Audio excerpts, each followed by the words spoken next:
Well, Russian President Vladimir Putin signed into law today the formal annexation of parts of Ukraine. That declaration comes in defiance, of course, of international law and as losses mount for Russia. Professor Stephen Galiendo joins us this morning.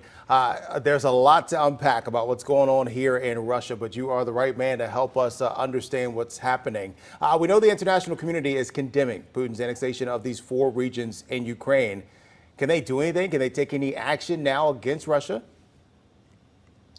They can take action if they wanted to, but I think this is a real delicate situation where you have diplomacy working in one capacity and then the threat of military, some kind of a military response there as well. The timing of this is really interesting, of course, because while this is formal annexation that is widely condemned as a political stunt and the referenda were not democratically held, at the same time, the Ukrainian army is really pushing back to take control, and maybe as early as later this week, of at least one of those territories. And that would be a tremendous embarrassment for Vladimir Putin. You know, we've been hearing a lot about that. Ukraine has surprised the world, I think, during this war. It's lasting a lot longer than some say even Vladimir Putin expected, because the Ukrainian forces have gotten a lot of help. How have they been continuing to be able to take back over these regions? What's been going on behind the scenes when countries like the U.S. are saying,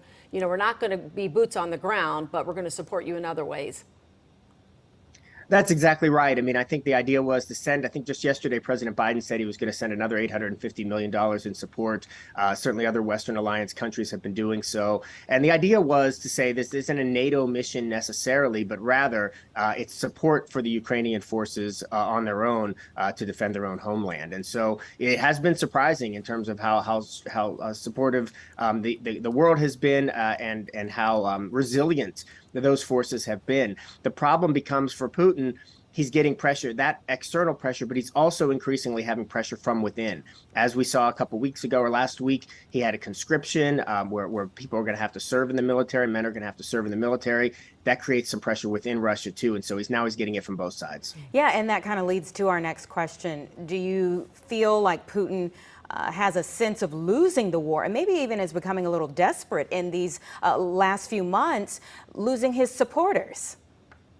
That is the concern for sure. And when I say the concern, I mean from the Western alliances. You don't want a desperate person in charge, especially in a country that has nuclear capacity. However, again, the delicacy of diplomacy becomes important. It's important not just to crush Putin, but to give him a way to save face, to give him a way out that would make it make him feel not so desperate. And so certainly a lot of things are going on behind the scenes to make that a reality. Well, the world is certainly still watching what's taking place there. So we appreciate you, as always, chiming in to let us know, you know, the details that are so hard sometimes for us to sift through with this.